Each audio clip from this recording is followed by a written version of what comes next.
So you're having trouble with crypt-of-the-necrodancer. Particularly, this guide is for the Aria character that I found myself to be struggling with. What you just saw was my first successful run where I beat the Deep Blues boss, and I got really lucky with the shielded ring. And later on, I'll show the full run. But for now, I would just like to talk about some advice that I learned in my several hours of actually making it through Chapter 4 as Aria. So, in case you don't know, recap: Aria has 1 health and dies in 1 hit, and also takes damage if you miss a beat, which happens all the time in Crypt of the Necrodancer. You have to play perfectly for this character, and especially Chapter 4, which is the hardest one. There's no like Dead Ringer boss at the end. It's just a normal Chapter 4 boss at the end. But let's get into some advice, some useful tips that I've got. So the first thing you should definitely do when you get into a new stage, either when you spawn in, your run just reset, or you get to a new stage and there's a new song track especially that you're not used to. You need to make sure that you're timing the beat. Obviously, you need to time the beat before you start moving. Watch the bottom of the screen, watch the blue bars come across. If you've already got a combo from the previous stage, watch the purple and green squares flip back and forth before you start moving.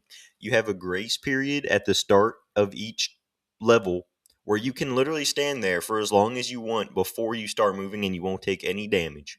Of course, the song will progress, so if you go AFK for too long, you might get trapdoored down to the next floor. But I sincerely recommend this, especially on level 3. For me, I found it was best to literally wait for the first 15 seconds of the song to pass, because there's a beat drop that happens as soon as you get started, and then there's like no audio for a few seconds. And the beat drop always messed me up, and I would always mistime the hits, especially when the rhythm is moving that fast. If any audio cue happens at all, it will mess up with your timing. Not only so that moves into my second piece of advice.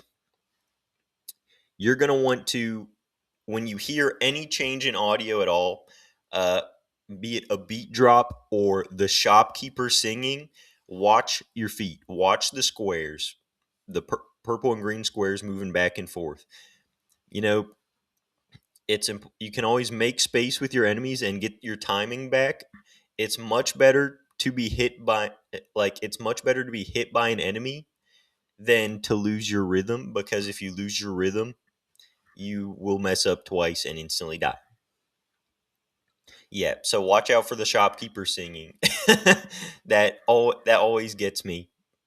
He'll start singing and you'll be like, "Oh, I love listening to the shopkeeper sing," and then you'll be dead because you missed a beat, because he's singing in a different key. Um Also look out for banshees. One of the mini bosses in chapter 4 is the banshee boss that when you hit it literally deafens you. Keep watching your feet. That's the best advice I can give. Watch the squares and keep the timing. Focus on the timing in between levels. Then when you get to the next level, you can take a break, shake your hands. Another piece of advice for Chapter 4, especially. Chapter 4 is a level where you can break through the walls, and enemies will pop out at you before you see them. You don't use either find the luminous torch item, or the obsidian torch, which gives you +3 range across all your vision, so you can see the enemies before they will see you with the luminous torch, and they will aggro you from farther away, but you can see them basically before you break down the wall to get into their room. Or interesting strategy I found is pick up no torches at all, because if you pick up no torches, you can see their eyes, and then you can kind of sneak around and aggro one enemy at a time most times.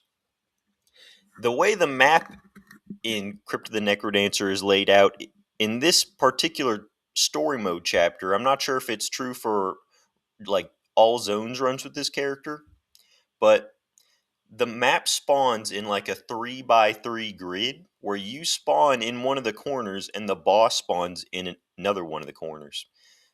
So at the start, what I like to do is I like to attack some walls to find out where, like, what border of the map on, what corner of the map I'm on.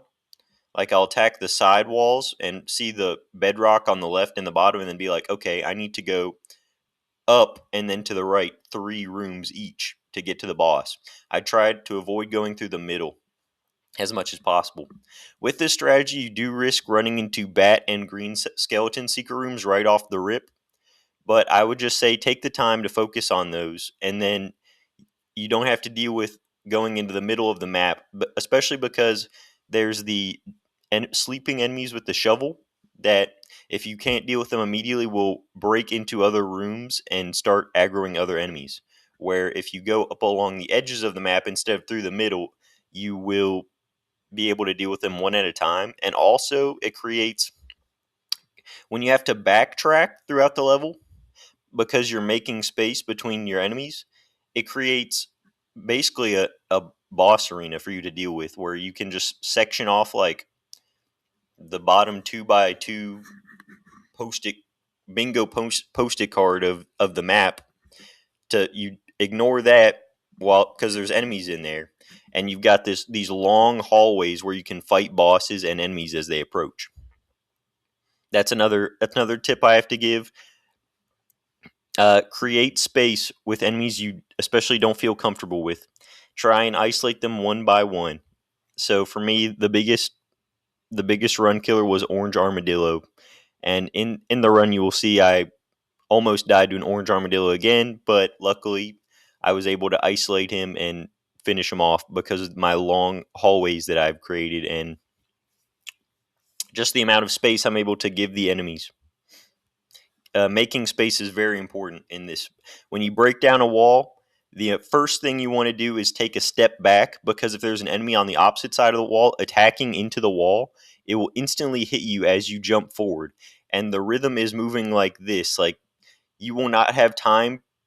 You will punch down the wall on the first beat and then move forward on the second beat and immediately get hit. You won't have time to react. So every time you break down a wall, hit hit the wall and then back up immediately. Boop, boop, boop, boop. There's some very particular items that Aria gets access to. She will not get like any useless items for her to drop. I found that in my runs, almost all of my items were damage items, which are really strong.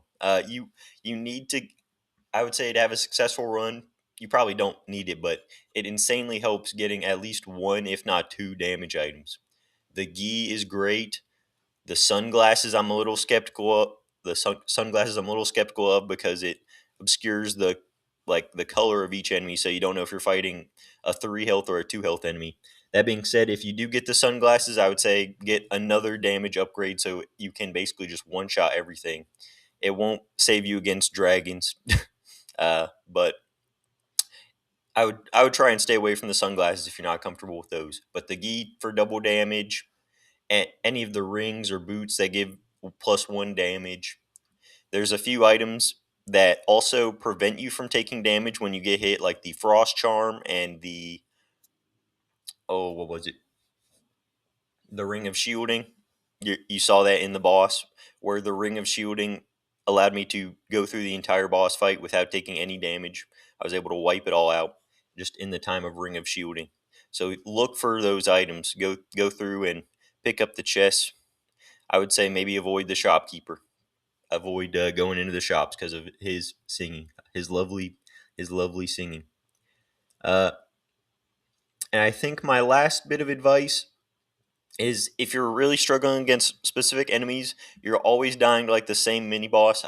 For me, the mummy mommy was the hardest mini boss because she would always summon the guy, the little baby guy, and then I would go to attack her and he would hit me at a diagonal and I would always die.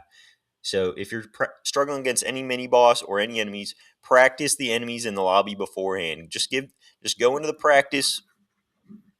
Just go in there, try taking them out a few times until you're comfortable. They'll keep respawning on repeat, so you can find good strategies to dealing with them. You want to get these movements ingrained in your head so that you can do it without thinking about it in an actual run. If you have to stop to think about what move you need to make next, you are already dead as this character. Um, Particularly the boss at the end. Make sure you are comfortable with all of the bosses. It will be the stage 4 version of the bosses, so it will be all the hardest ones.